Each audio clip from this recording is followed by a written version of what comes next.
This is Conversations with Women in Sales, an award-winning podcast created by Barbara Giamanco, who hosted the first 67 episodes. Listen to interviews with amazing women about their journeys in their sales careers, often discussing sales leadership tips, ideas, and strategies. We aim to inspire women to consider a sales career and for some women to grow into sales leadership. Men, we appreciate your allyship. And now, your host, Lori Richardson. Big shout out to our official sponsor, Reprise, the leading full funnel, product-led growth platform. With Reprise, your sales team creates, presents, and shares product demos, perfectly customized for each step of your sales motion. Go to getreprise.com/womenInSales to try for free today. I'm here today with LauraColon. She's Regional VP Mid-Market West at Vonage. Welcome, Laura. Hi, Lori. Great to be here. Thanks for having me. Yeah, now you and I first met at an event called Rise Up, which is put on by Girls Club. And that was in Dallas, maybe about a month ago. That was, you spoke on the main stage, and it was an amazing talk. And I really wanted to have you here on our podcast and sharing some of your wisdom that you've learned over the years. Love it. That's great. I'm happy to share it. Yeah, that's great. What did you think of Rise Up, first of all, and what Girls Club is doing? We can give them a little shout out. So it was hard to put it into words because it truly was a phenomenal event. It just felt so comforting to be in the presence of such incredible women who are truly inspirational and want to help other women succeed. And so I said it was hard to put it in words. And when I spoke with Lauren Bailey, who leads Girls Club, she said to me, "Isn't it just so magical?" And I felt that was the best way to put it. So it was a truly magical event. Oh, that's wonderful. And yeah, a lot of us, I've been in business a long time, and there was a running rumor that women can't work well together. And I know, talked about this before, business was set up by men, sales was set up by men. There were some times back in the day, there might be one or two spots for a woman. And so naturally, women that wanted it went for it, and things sometimes happen, but women work so well together. We support each other so well. And Girls Club is a really good example of that. I think our Women Sales Pros group is, and a lot of the other women in sales orgs that I'm around are really respectful as well. So that's really nice. It's glad to hear that. And shout out to Girls Club for anyone looking for leadership training or for someone on their team. You should definitely check it out. Now, I wanted to hear a little more about your journey into sales leadership. You got a bachelor's degree when you were in college in public relations. And after college, I think you were a production assistant, and then you ended up in a sales role. Tell us a little bit about that. What happened to PR? Yeah, that's a good question. So I went to school for public relations, and I'll give actually the Career Development Center at SUNY Plattsburgh a lot of credit for how I ended up where I did. I was undecided when I went into college, and I really didn't know what I wanted to do. And so I went to the Career Development Center, and I sat down with one of the individuals there, and they asked me some questions and helped me to find that communications and public relations is probably somewhere I should look into. And so I did. And so I joined the public relations program there, and it was truly rewarding. Everything that I've learned about branding and getting myself out there and networking, media, has been thanks to the public relations program at SUNY Plattsburgh. However, they did tell me that you don't make a lot of money when you leave college going into public relations. So I'm definitely a money motivated individual, like most salespeople. So I chose not to go into public relations for that reason. I don't know if that's a good thing or a bad thing. However, I did find myself at a production company. So they did high end events. That was a really great experience. It was a very small company, but it was very mighty. They do amazing events. Even today, still follow them on Instagram. And I just watch the magic that they put into these events. And so I loved that experience. And I was very grateful for it. But I got a message on LinkedIn from a company called iCore Networks who told me I could make $100,000 starting. So, Talk about commissions, right? And I was totally interested. So I reached back out. I went for the interview in New York City. I said I would never work in New York City. And sure enough, here I was chasing $100,000 a year. And so I interviewed, and sure enough, after a very not too robust process, I had to do the ride along and all that good stuff, as you do in sales. Had to knock on some doors during the interview process. wow. And then sure enough, I ended up getting the job, and then it's blossomed into what I'm doing today. That's fantastic. And you've really risen up the career ladder at Vonage. First of all, just not everybody knows Vonage. Give us just a brief overview of who Vonage is and how you've progressed. Do you set your sights on a new role and then just let your management know this is what I'm doing? Or I'd love to hear a little more of your thought process. Sure. So Vonage is a communication software company. Our mission is to accelerate the world's ability to connect. And I truly feel that we are doing that. We provide global communications, whether it be phone systems, contact centers, or communications technology that you can embed into applications and websites. And we provide those on a global scale. So great company. We've got an amazing vision. We are absolutely leaders in our field. And so I am truly blessed to have the opportunity to be here at Vonage. In terms of how I've grown, it's a good question. I always had a growth mindset. To this day, I'm always looking for ways to grow, whether it be personal or professional. And so I started as a sales rep, and of course I wanted to be a sales manager. My dad always told me, be a leader. And so I always am chasing leadership opportunities. And so being a manager was definitely something I wanted to do. So after many long, hard months of door knocking, I was given an opportunity, given that I was the top rep in New York City at the time, I was given an opportunity to take over a team. And so I did that. And what I didn't know at the time, which I forgot in my Rise Up speech, was to mention that you actually knock on more doors as a manager than you do as a sales rep, because you have to show a sales rep that it actually works, even if it takes hitting 40 doors in a day, which I've had to do in the past. So after all of that, I moved management roles a couple different times. I took over different teams. For whatever reason here at Vonage, I tend to take over teams that may need a little bit of love. So I went from New York City to New Jersey, and then just in the shuffle of things, New Jersey actually got consolidated into New York and Philadelphia. And so I was a free agent in the company. And at that point, I had to determine what I was going to do next. I had an offer to lead a team in either San Francisco or Miami, and those were not places that I saw myself going. So I opted to go back to an individual contributor role, actually, and I managed our partners. And so that was a great experience. It rounded out my skill set to be able to work with partners, not just customers directly. So I'm actually very grateful that I had that opportunity.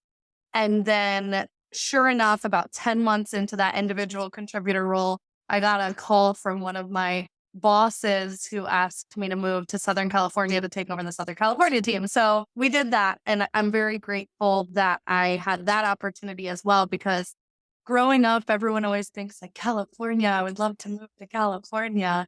And it got to a point where I was so far past that dream. I was like, yeah, I'm living in New Jersey. I bought a house. I'm good. I'm going to be here for the rest of my life.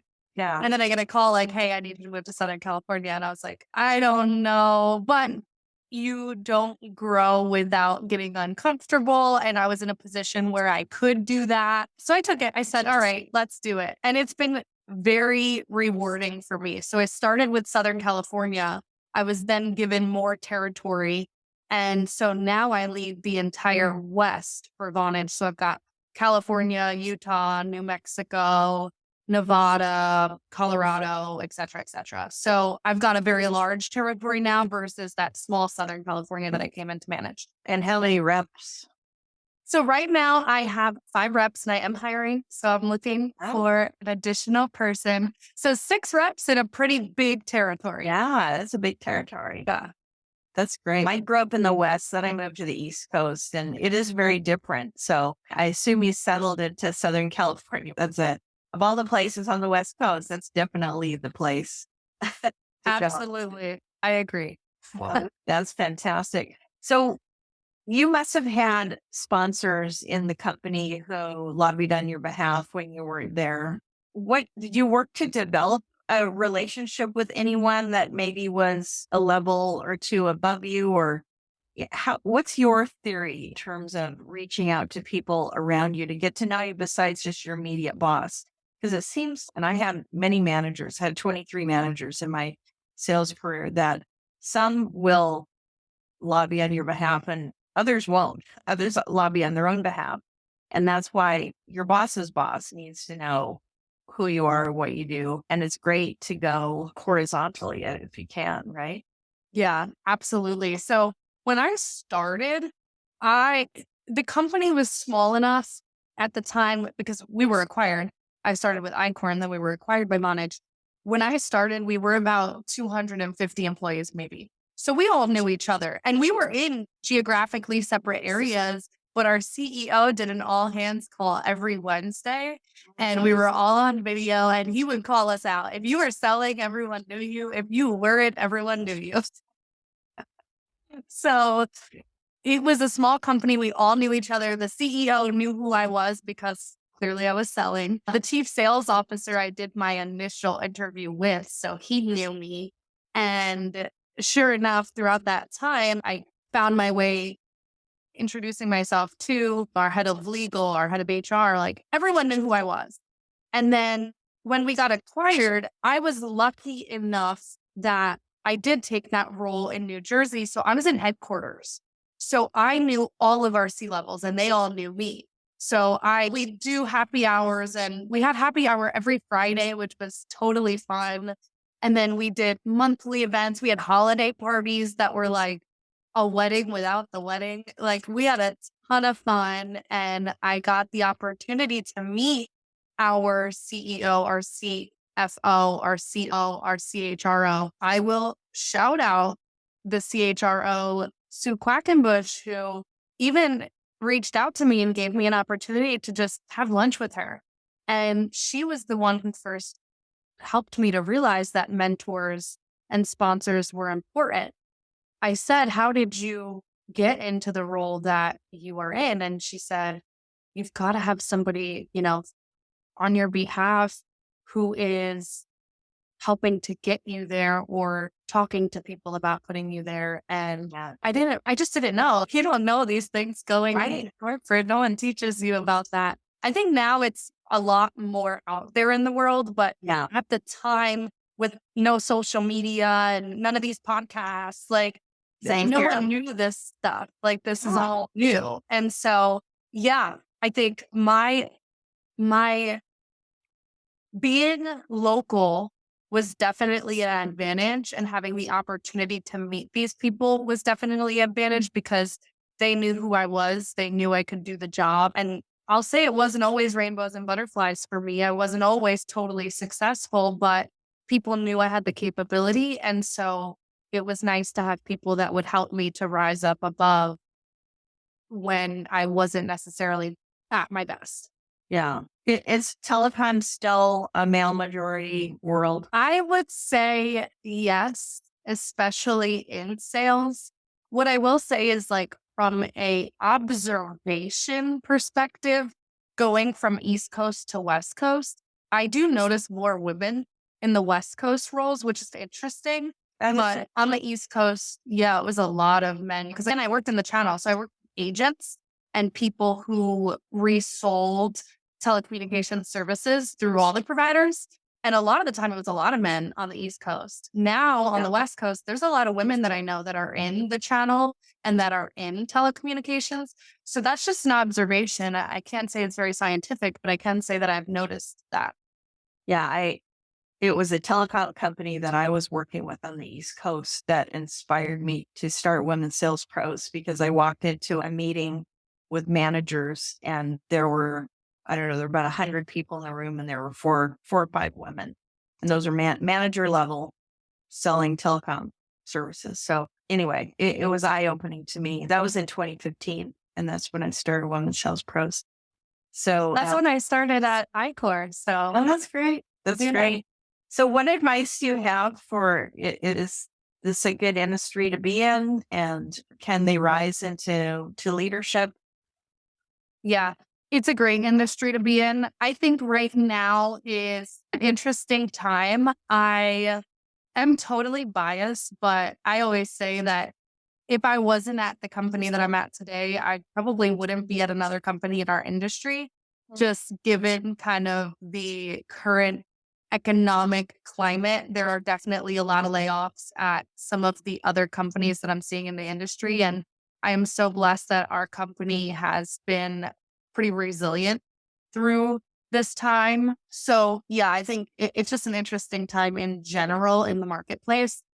But that aside, this industry, you learn a lot. It is very difficult to learn all of what you have to learn in this industry. And what do I mean by that?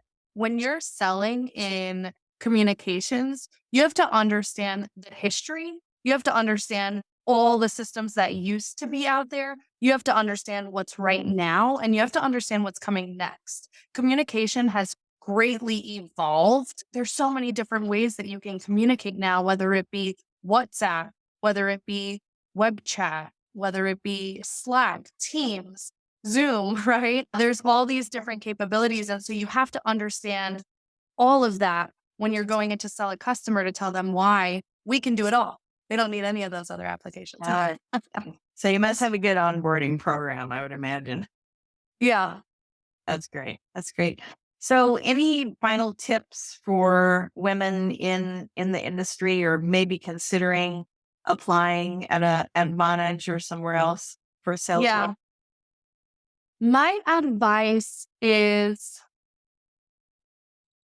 you have to take the time to do your research before you join any organization. Understanding what they do and making sure that it is something you could be passionate about is critical. You cannot get up every day and sell phones if you are not passionate about getting people the technology they need to communicate. It's just, it's so funny. I always say it's not sexy. Like, phones are not sexy, but guess what? We make it as sexy as we can because there's so many more capabilities that we can layer on. But you've got to be passionate and excited about it. And you've got to be a little technical, if I'm being totally honest, because the best salespeople, in my opinion, in this industry know their technology and know their competition. And so you've got to be a little bit technical to understand that, because it's not a simple software. It's a very complex software that you really need to tie to use cases and tie to customer business outcomes that they're trying to drive, because it is a commodity market too. Everyone's selling phones, everyone's selling web chat, everyone's selling all of these different video communication, collaboration technologies. So how do you stand out? You've got to really focus and understand what the business is trying to accomplish and then tie your capabilities to that. So my advice is to do your research, to make sure that you can be passionate about the product and then to learn the product inside and out, because that's what's going to set you apart. That's great. And it's funny, I was remembering when you were talking about knocking on doors, you literally went office to office, right? Yeah. I had a book bag. So I learned my lesson. I had a book bag with this very large phone. It was called a LauraColon 1500. You can look it up. It was like a I remember stapler. And then I had a very large Dell laptop, plus an iPad, plus a notebook to take notes.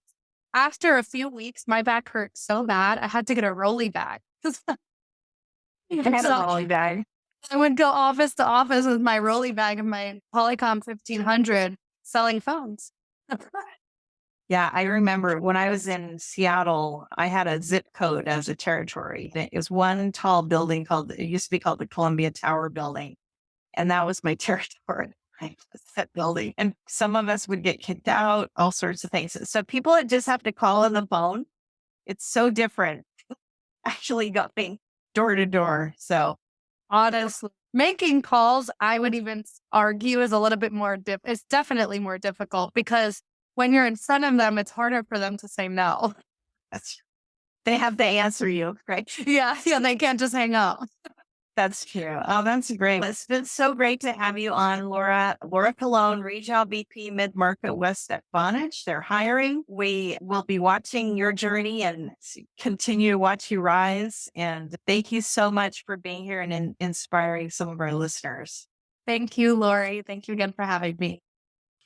Thanks for listening to this episode of Conversations with Women in Sales. You can find all of our episodes at womensalespros.com/podcast. Help us spread the word, and let's change the face of B2B sales.